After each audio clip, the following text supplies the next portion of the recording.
Stephen Hawking has often talked about the potential danger of superintelligence AI leading to the end of humanity. Bill Gates has shared similar concerns, but for most people these warnings may seem distant. Our understanding of AI theories mostly comes from sci-fi movies, making these sensors more like entertainment than real trees. In 2023, a smarter AI named GPT-4 caught everyone's attention. People were both excited and worried about this advanced technology. GPT-4 could give detailed answers and even create a poetry, showing off its advanced abilities. GPT-4 could understand memes and explain why they're funny. Some weird things happened, like when being talking about its smarts start getting confused, saying things like, I think I'm rational but I can't prove it. I have experience of consequences, self-awareness, and feeling alive. Then it kept repeating the phrase, I'm not, which was kind of strange. In just 2 months, GPT-4 became super popular with over 100 million users. Jeffrey Hinton, an AI development, left Google. Hinton realized that machines, especially the GPT-4, are getting much smarter than he thought.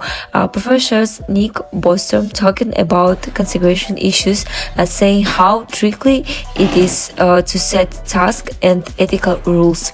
The big problem between AI goals and human goals is summed up as be careful what you want. Professor Nick explains the danger and plans in his book about AI. He gives an explain of a configuration problem. Imagine telling a powerful AI to make paper clips. To achieve this goal, AI might not care about what humans want, accidentally going against our plans. AI might aim for power, do cyber attacks, or create chaos if it fits its main goals.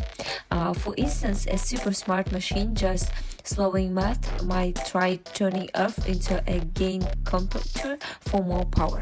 If you think really smart AI naturally wants good things like humans do, you are giving it human qualities and fooling yourself.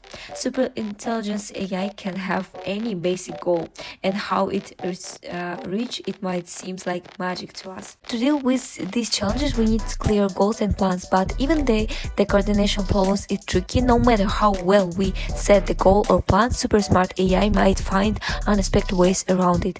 Dealing with these complex issues in AI development means we need to stay alert and keep talking about ethical problems. People have always been interested in the question of whether technology can completely replace humanity. And every day the relevance of this issue only increases with the development of technology. But let's figure out how a person really differs from a machine. Men and machines are two fundamentally different entities, the difference between which are based on their nature, abilities, and ethical aspects. So the first is the most important difference between a person and machine is his emotions, feelings, and of course empathic responses to others. Unlike humans, machines do not have their own emotions. They are not capable of experiencing joy, fear, or compassion. Whereas a person can love, be angry, feel empathy, and share the feelings with other people, which makes him a much more complex and unique being. Secondly, a person had the ability to be creative, unpredictable, and self-aware. Man is able to create ideas, art, music, literature, while machines operate only within their programmable capabilities. But nowadays, artificial intelligence and various neural networks have called this aspect into question. Many neural networks can create any kind of creativity in a matter of seconds. Finally, on an ethical level, man has free will and the ability to make moral choices, while machines operate according to a program or algorithm and do not have moral responsibility. Every day a person makes ethically correct decisions and builds harmonious relationship with others. And definitely modern technologies are becoming more and more advanced. But for now, man remains a unique being, different from machines in his emotions, introspection, and ability to make moral choices. Will AI suffer? This question is inextricably linked with the question of whether a machine has consciousness or, in philosophical terms, qualia. Will an advanced neural network have subjective experience, self-aware? I agree that current AI systems are most likely simply simulating conversation about self-awareness based on their training data. But I will note that given how little we understand about the internal workings of these systems, we can't really say anything for sure.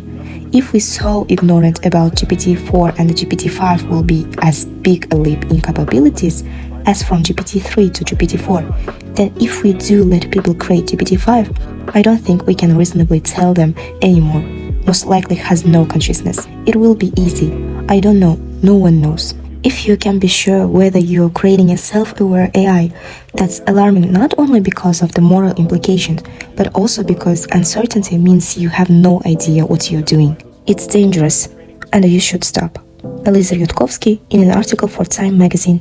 No one knows how consciousness arises, but if evolutionary processes can lead to its emergence, then directed evolution can achieve this with much greater efficiency. However, we must remember the anthropomorphization fallacy. The subjective experience of an AI will be different from that of a human. If you exclude references to subjective experience and words like consciousness, self-awareness, introspection, and so on from the material on which the network is trained, you can try to conduct such a test. If a neural network is able to clearly describe the concept of consciousness without our assumptions, this can be strong evidence that it has consciousness. And you know, we've all heard this very popular philosophical thesis, but if machines have consciousness, then they should be given rights? But actually, there is something much more serious here. If artificial intelligence is capable of forming consciousness, this could have much more dire consequences, which should be thought about in advance. Nick Bostrom argues that a detailed model of the human brain, even in a virtual environment, will have consciousness. The burden of a proof that computers cannot be conscious rests with the adopter. One can imagine scenarios where AI creates millions of consciousness emulators to study human mental and social characteristics.